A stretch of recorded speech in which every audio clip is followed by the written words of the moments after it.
that it's their responsibility for setting it up prior to the workshop. And if they don't do it, then they're just going to have to do it after the workshop.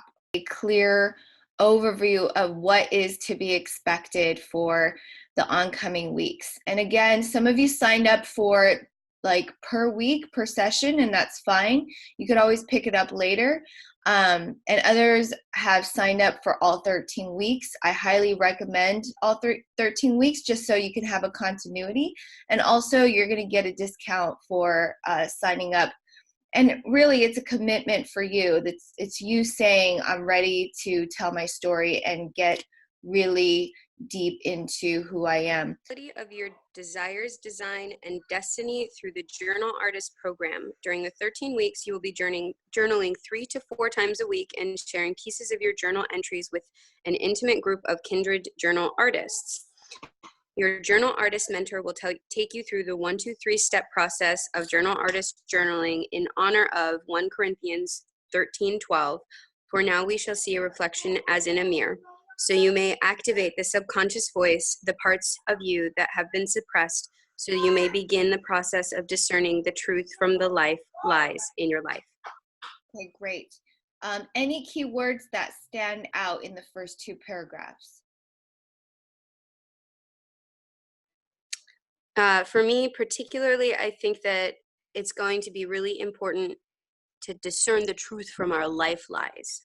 Probably it would be reflection and a mirror. Just 3 to 4 times a week, because our objective at the end of 13 weeks is that you have 40 journal entries, or at least 40 journal entries. If you can't do 40 journal entries, don't worry. No one's going to judge you. No one's going to know. And this is really just your process. What does that mean for you when you hear the word call to adventure, Annalyn? I think that, to me, I've always wanted to go on adventures, right? And the life that I'm living is the life that I'm living. And maybe that doesn't mean that I'm going on an adventure all the time, but through reflecting on the life that I have lived, I can see whether or not I've already begun a journey and begun that adventure. So by reflecting on the life that I'm living right now, I may very well be living the adventure that I always wanted to live. Nice. Yeah, it really is a similarity journey. And earlier you mentioned the mirror effect, and that really resonated with you, I hear. Awesome. And could you please go to Drive, open up your browser, okay? Go to drive.google.com and press enter, okay? So could you please do that now?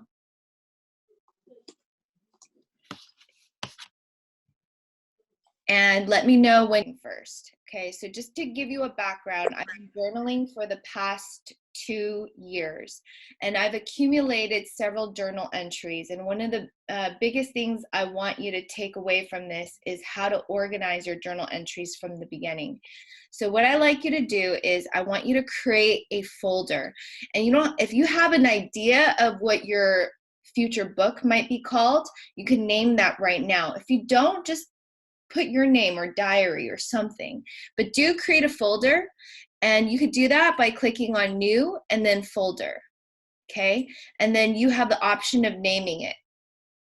So just keep that in mind, keep the end goal in mind. Again, if you don't have a title yet in mind, you could just put diary for now. When you think of it later, do it. All right, so the next thing I want you to do is I want you to create 3 folders. You don't have to title it now if you don't know what the titles are. You just could put Act 1, Act 2, and Act 3. So I want you to do that right now by clicking on New Folder and then changing the name by right-clicking and then clicking Rename. And you could change it. Let me know when you're done with that. List is ultra important. You could even lock it. Don't show this character list to anyone. I'm not showing this character list to anyone, not in this workshop, not to anyone. This is for your personal legend or your key.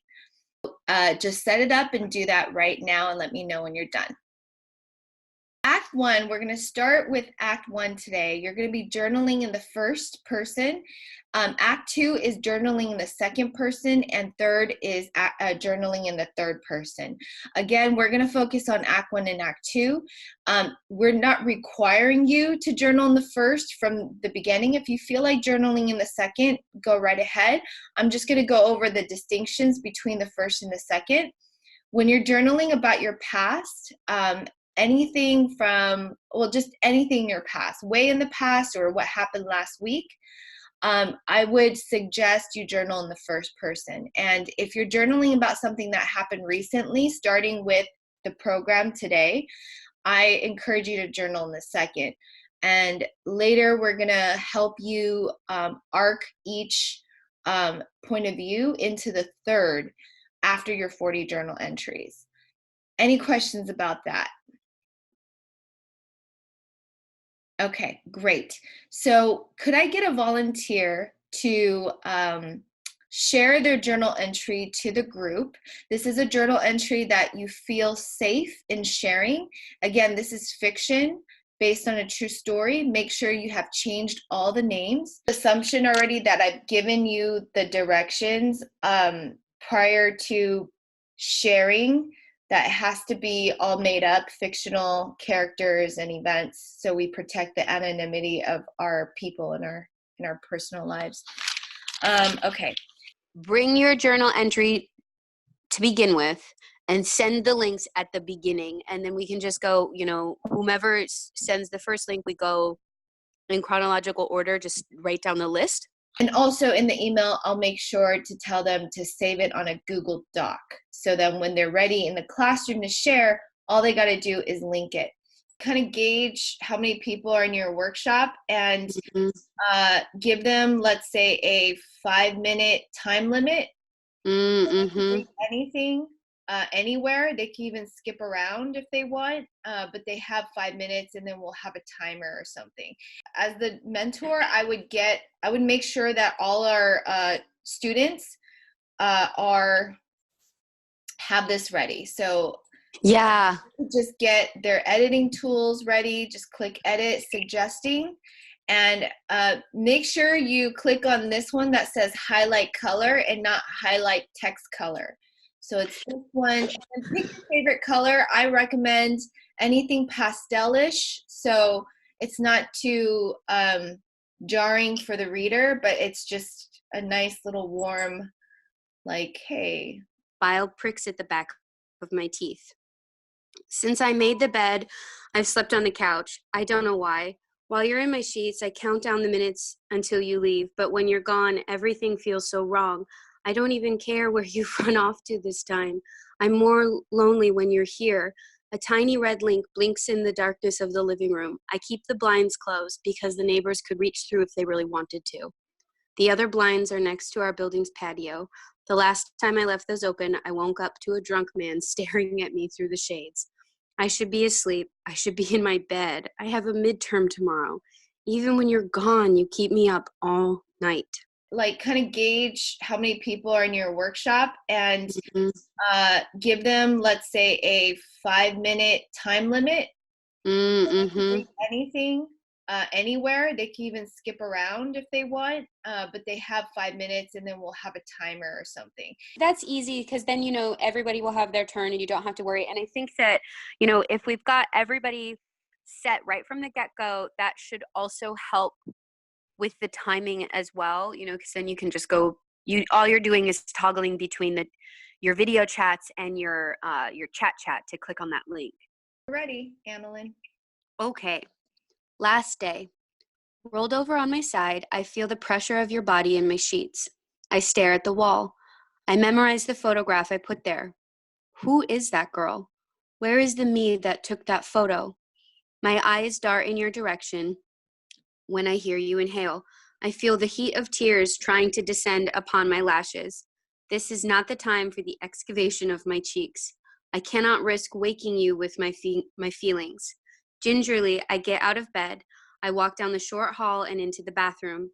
Locked behind me, I sit on the floor, back against the door, and I finally let a sigh escape. How did we get here? No, how did I get here? The cat shoves her paw under the door. She searches for me. When she finds me, she extends her claws and sinks them into my thigh. Not to hurt, rather to claim. She's making sure not only am I still here, but I can't leave without her. To have real time see people connect with me on something that is so personal, it makes me feel less alone and like, okay, what the story that I'm trying to tell, the memories that I'm living through, the experiences that I have, they're meaningful and like you guys get it, right? The story that I'm telling isn't confusing. It makes sense to you because you're connecting with it right now in front of my face. It definitely gives it like that added dimension and realness. Like Annalyn was saying, like just getting to hear someone read it and just see the words in front of you. It does really connect on a way different level than when you're just, sending it back and forth between people.